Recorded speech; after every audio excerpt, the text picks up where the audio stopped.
मक्का को फतह करने के बाद मुसलमान अरब के सबसे ताकतवर फोर्स बन गए, लेकिन अरब के दो बड़े कबीले बनु हवाजीन और बनु सकीफ ने मुसलमानों को पूरे अरब पर हुक्मरानी से रोकने के लिए मुसलमानों से जंग करने का ऐलान कर दिया। ये बनु सकीफ पता है कौन सा कबीला है? ये ताइफ का वही कबीला है जिसने कुछ साल पहले जब रसूलुल्लाह सल्लल्लाहु अलैहि वसल्लम इन्हें इस्लाम की दावत देने के लिए गए तो उन्होंने रसूलुल्लाह सल्लल्लाहु अलैहि वसल्लम को कमजोर समझकर उनका बहुत मजाक उड़ाया और इतने पत्थर मारे कि रसूलुल्लाह सल्लल्लाहु अलैहि वसल्लम के जिस्म को खून से लाल कर दिया। लेकिन फिर भी रसूलुल्लाह सल्लल्लाहु अलैहि वसल्लम ने इन सबको माफ कर दिया था। और इसके कुछ ही साल बाद मक्का को फतह करने के बाद अब हालात बिल्कुल बदल चुके थे और रसूलुल्लाह सल्लल्लाहु अलैहि वसल्लम पूरे अरब से 12,000 लोगों की फौज लेकर ताइफ की तरफ रवाना हुए। ताइफ के लोग अपना शहर छोड़कर मुसलमानों से लड़ने के लिए हुन्नैन की वादी में जमा हुए। हुन्नैन मक्का और ताइफ के बीच में एक इलाका है जो दो बड़े पहाड़ों के दरमियान में वाक़ है। ताइफ के लीडर ने अपनी सारी फौज हुन्नैन के वादी में जमा कर ली और उन सबको ऑर्डर दिया कि सारी फौज अपने बच्चों और औरतों को भी साथ लेकर आएंगे ताकि उसकी फौज जंग छोड़कर भाग ना जाए और फुल दलेरी और डेडिकेशन के साथ लड़े। मक्का को फतह करने के सिर्फ 14 दिन बाद रसूलुल्लाह सल्लल्लाहु अलैहि वसल्लम 12,000 लोगों की फौज लेकर हुन्नैन की तरफ रवाना हुए।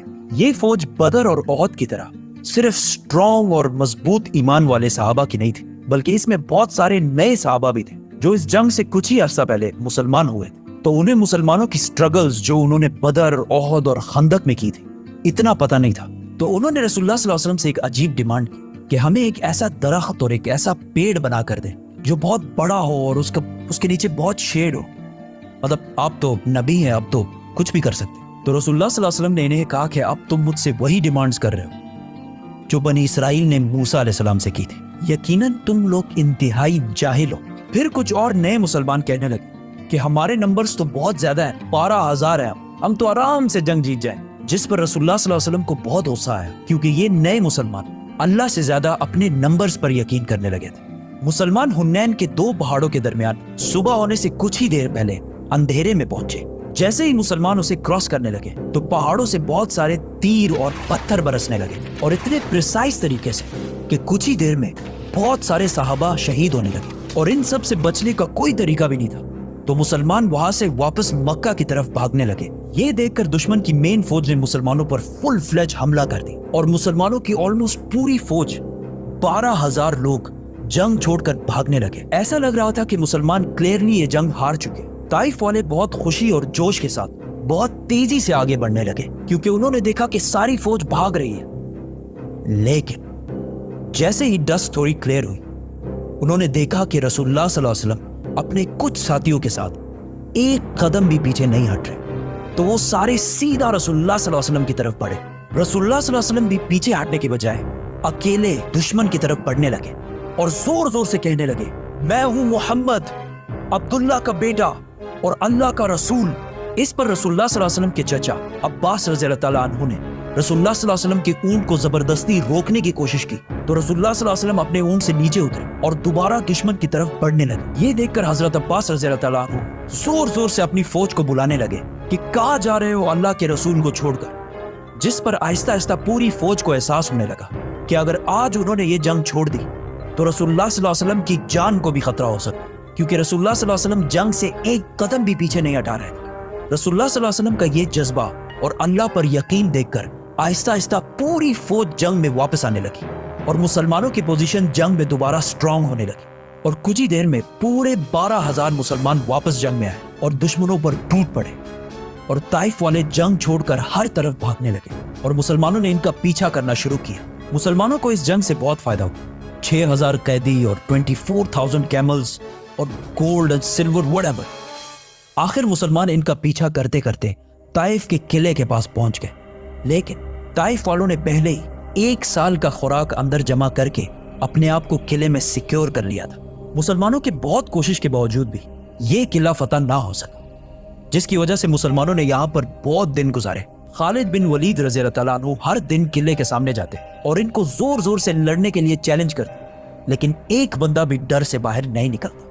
एक दिन रसूलुल्लाह सल्लल्लाहु अलैहि वसल्लम ने ऐलान किया कि ताइफ में जितने भी गुलाम हैं अगर वो इनको छोड़कर मुसलमानों को ज्वाइन कर ले तो वो इन्हें आजाद कर देंगे, जिसकी वजह से आहिस्ता आहिस्ता बहुत सारे गुलाम ताइफ से मुसलमानों की तरफ आने लगे। آخر رسول اللہ صلی اللہ علیہ وسلم نے فیصلہ کیا کہ اب ان پر اور ٹائم ضائع کرنے کا کوئی فائدہ نہیں، کیونکہ یہ اب مسلمانوں کا کچھ بھی نہیں بگاڑ سکتے۔ تو مسلمان وہاں سے واپس مکہ کی طرف روانہ ہو۔ جانے سے پہلے کچھ مسلمانوں نے رسول اللہ صلی اللہ علیہ وسلم سے کہا ویسے بھی ہم واپس جا رہے ہیں، ایٹ لیسٹ ان کے لیے کوئی بددعا تو کریں۔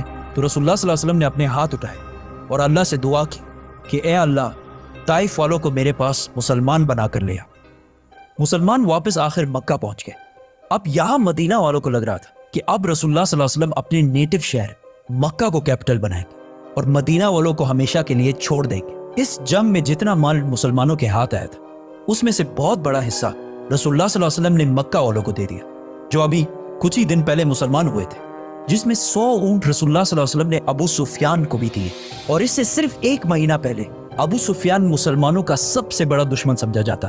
جب انہیں 100 اونٹ ملے تو انہوں نے کہا یا رسول اللہ، میرا بیٹا یزید، تو رسول اللہ صلی اللہ علیہ وسلم نے انہیں بھی 100 اونٹ دیے۔ تو انہوں نے کہا یا رسول اللہ، میرا بیٹا معاویہ، تو انہیں بھی 100 اونٹ دیے گئے، جس پر مدینہ والوں کو یہ بات بہت عجیب، اور ان میں سے ایک نے یہ تک کہا کہ ہماری تلواروں سے ان مکہ والوں کا خون ابھی تک ٹپک رہا ہے اور یہاں سارا مال انہی کو دیا جا رہا ہے۔ اور ایک اور شخص نے کہا کہ ہو سکتا ہے یہ رسول اللہ صلی اللہ علیہ وسلم کے اپنے ہیں، اسی لیے ان کو اتنا کچھ دیا جا رہا ہے۔ جب رسول اللہ صلی اللہ علیہ وسلم کو ان سب باتوں کا پتہ چلا تو انہوں نے مدینہ کے سارے انصار کو ایک جگہ جمع کیا اور انہیں کہا کہ کیا تم لوگ گمراہ نہیں تھے اور میری وجہ سے اللہ نے تم لوگوں کو سیدھے راستے پہ لگایا؟ کیا تم لوگ غریب نہیں تھے اور اللہ نے تمہیں بہت سارا مال دیا اور تم سارے تو آپس میں لڑتے رہتے تھے اور اللہ نے تمہیں یونائٹڈ اور ایک بنا دیا؟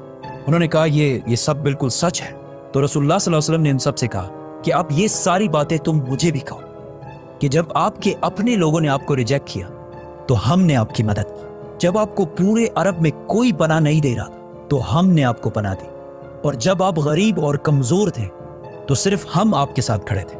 پھر رسول اللہ صلی اللہ علیہ وسلم نے کہا کہ کیا یہ بہتر نہیں ہے کہ یہ لوگ اپنے ساتھ دنیا کا مال، اونٹ، بکریاں لے جائیں اور تم اپنے ساتھ اللہ کے رسول کو لے جاؤ؟ اور رسول اللہ صلی اللہ علیہ وسلم نے مدینہ والوں کے لیے دعا کی کہ اے اللہ، مدینہ والوں پر رحم فرما اور ان کے بچوں پر رحم فرما اور ان کے بچوں کے بچوں پر بھی رحم فرما۔ یہ سب سن کر مدینہ کے انصار بہت خوش ہوئے، اور اس کے کچھ ہی دن بعد رسول اللہ صلی اللہ علیہ وسلم واپس اپنی کیپٹل مدینہ چلے گئے۔